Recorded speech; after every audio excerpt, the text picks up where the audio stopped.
There comes a moment in every person's life when you must decide, will you exist or will you dominate? Will you follow or will you lead? Most people drift. They let the world tell them who to be, what to do, and how far they're allowed to go. But you were not built to drift. You were built to drive, to build, to break limits. Comment, I was built to outperform if you're done waiting and ready to rise. The first law of the unstoppable, clarity of identity. If you don't define who you are, the world will, and it will define you small, weak, average. That ends now. You must choose your identity with brutal conviction, not some vague affirmation. A carved-in stone decision that says, this is who I am now. People don't follow the unsure. They follow those who radiate certainty. You want to outperform the masses? Then burn the masks. Stop bending to opinions. Stop diluting your vision to make others comfortable. There is no power in pretending. Your power begins the moment you become real, fully, completely, unapologetically. Do you know what makes the difference between a lion and a stray dog? Identity. The lion walks like a king, even when it's hungry. The dog begs, even when it's full. You're not here to beg. You're not here to wait for permission. You're here to declare who you are and command the life you came to claim. Success starts when you become unavailable for mediocrity. You stop answering to your past. You stop accepting crumbs. You stop explaining yourself. From this moment forward, your words must match your mission. Your habits must match your hunger. Your actions must reflect the future you see, not the pain you've survived. You are no longer available for excuses, no longer available for doubt, no longer available for weakness disguised as comfort. This is the moment everything changes, not because the world gave you anything, but because you decided you're no longer playing small. You didn't come this far to blend in. You came to become the example. You don't rise by accident. You rise because your goal is so big it makes average people uncomfortable.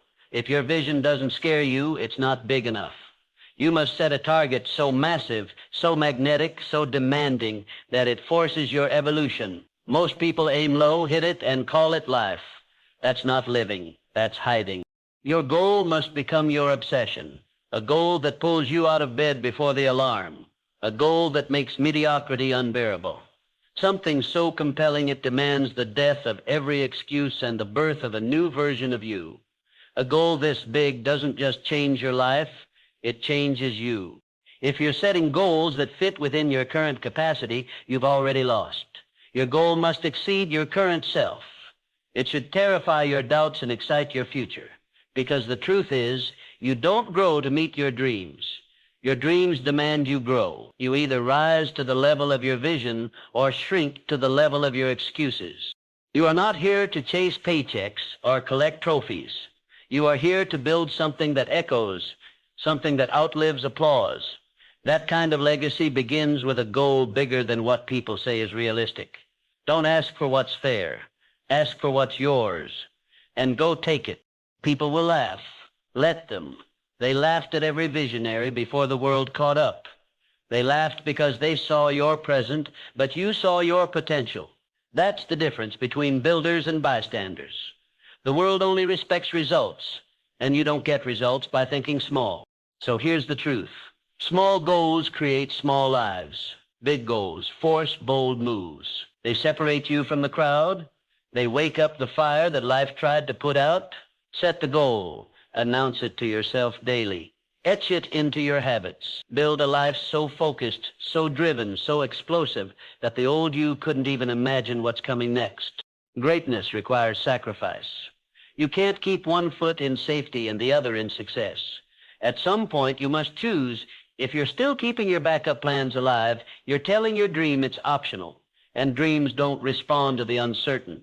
They only obey the all-in. Burn the bridge, burn the ship. Burn the excuse. The moment you remove retreat as an option, your mind activates something primal. It finds a way, because now it has to. You're no longer available for maybe, you're in must. And that is where transformation begins. The weak keep escape routes. The elite eliminate them. They say, I'll either win or die trying.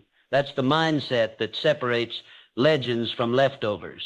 Cortez didn't conquer because he had the best weapons. He conquered because he gave his men no choice but forward. That's how power is unlocked, through no way back. If you're tired of starting over, stop quitting. If you're tired of hesitation, destroy the exit. If you're tired of wasting years, stop making comfort your God. Let this be the season where you stop explaining your fire and start feeding it. Build the kind of discipline that doesn't ask how you feel. It just moves. People will call it reckless. Let them. They live their entire lives trapped in indecision. You decided, and that decision, it becomes your weapon. It silences your fears. It ends the debate. You don't need more motivation, you need commitment. Ruthless, real, unshakable commitment. Because when you burn the bridge, you remove the crutch. When you burn the bridge, you stop crawling back to old habits, old people, old patterns.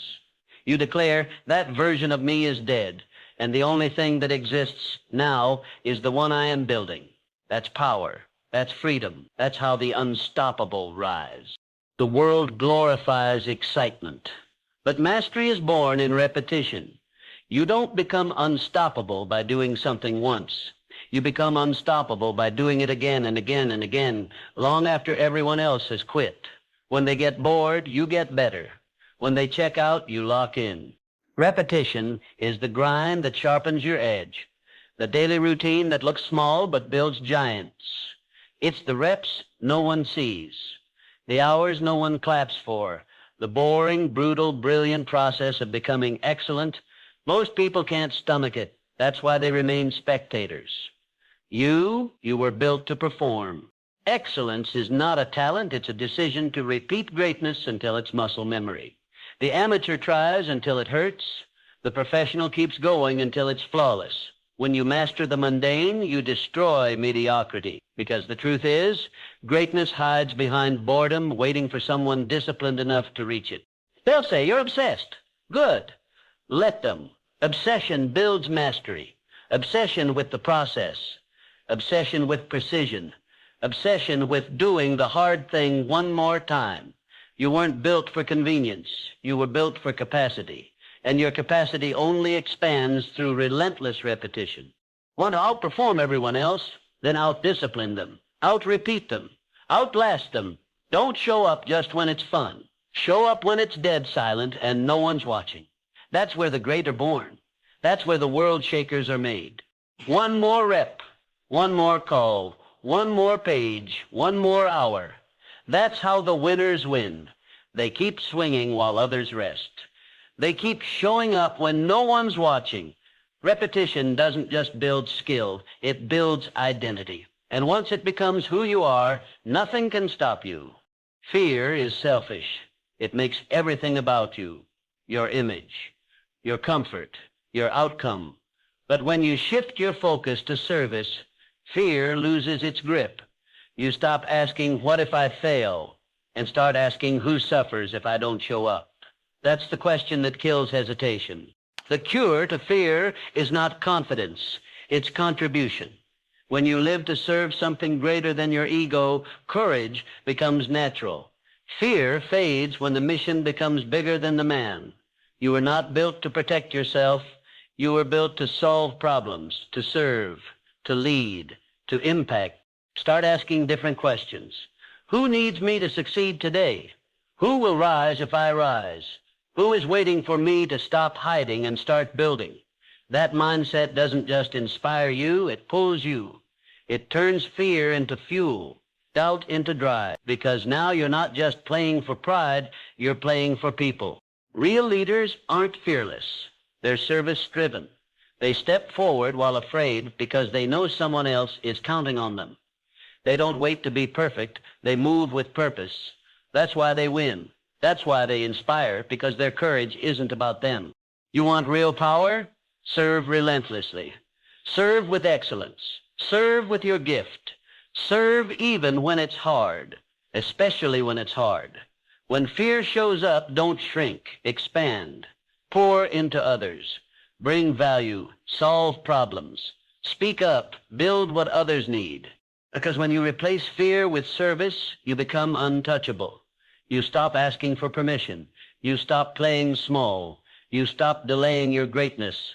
and suddenly the world opens doors for you because you showed up with a solution, not a plea. That's power. That's influence. That's the fuel of the unstoppable. You will never outperform your thoughts. Read that again. Until you control your mind, everything else is noise. You can have talent, you can have strategy, you can even have support, but if your thinking is weak, your results will be weaker. The battlefield of life is won internally before it's ever seen externally. Your mind is either your greatest weapon or your worst enemy.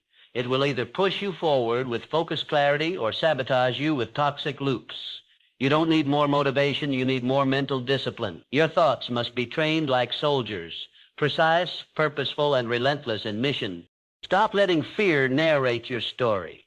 Stop letting the past define your future. Stop entertaining thoughts that wouldn't dare serve the version of you you're becoming. Your inner dialogue must align with your goals. If your mind keeps saying maybe, your life will keep delivering almost cut the noise. Choose certainty. Feed your mind like your future depends on it, because it does. Daily affirmations, clear visualizations, brutal mental hygiene. Guard your inputs like a gatekeeper.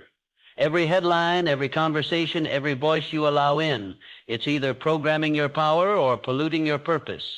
When distractions come, reject them instantly. When doubt whispers, answer with conviction. When laziness creeps in, speak back with dominance. Not today. I'm in charge. That's how winners think.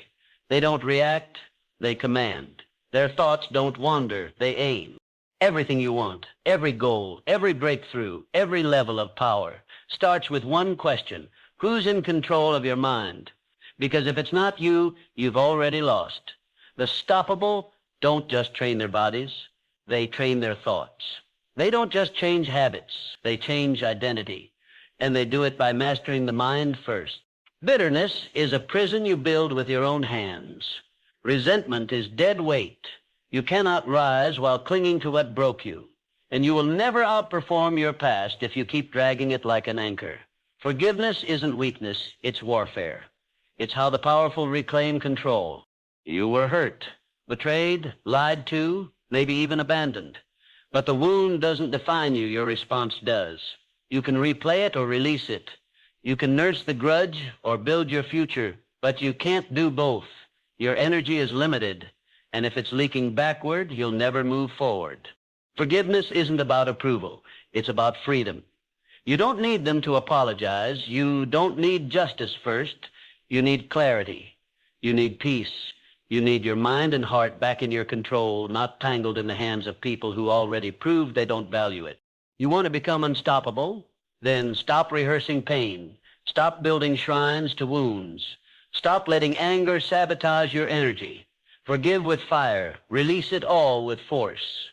Do it for your future, because the greatest revenge is not staying angry. It's rising so far they can't even see you anymore. Lincoln forgave men who betrayed him to save a nation. Mandela forgave decades of oppression to rebuild a country. And you can forgive to reclaim your life. That is real strength.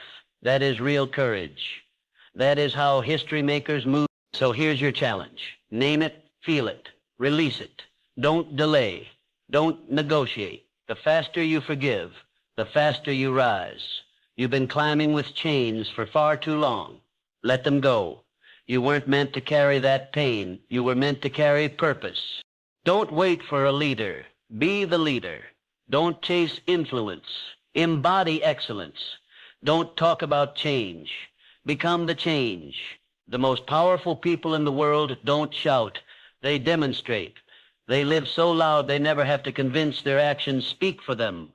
You don't need a stage to lead.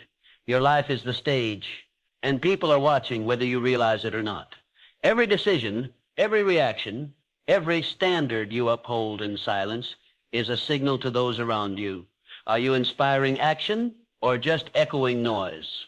Your discipline, your drive, your consistency, that's what commands respect. Not words, not status, standard. The way you show up when no one's clapping, the effort you give when nobody's filming, the promises you keep to yourself when no one's watching. That's where your influence is born. You want to change your world? Then start with your example. Get up earlier. Push harder. Stay focused longer. Lead yourself first and others will follow naturally. The example has pull. It doesn't beg. It moves. And the world moves with it. Think of the legends. Carnegie, Roosevelt, Franklin. They didn't ask permission to lead. They became so consistent, so clear, so committed that leadership was the only natural result. Their habits became history. Their routines became revolutions. So now it's your turn. Rise up. Set the standard so high, mediocrity runs from your presence. Let your results do the talking. Build a legacy through relentless consistency, not occasional brilliance. Stop waiting. Start building. Be the example they can't ignore. If you've made it this far, drop 100 in the comments. It shows you are part of the 1% that's improving every single day.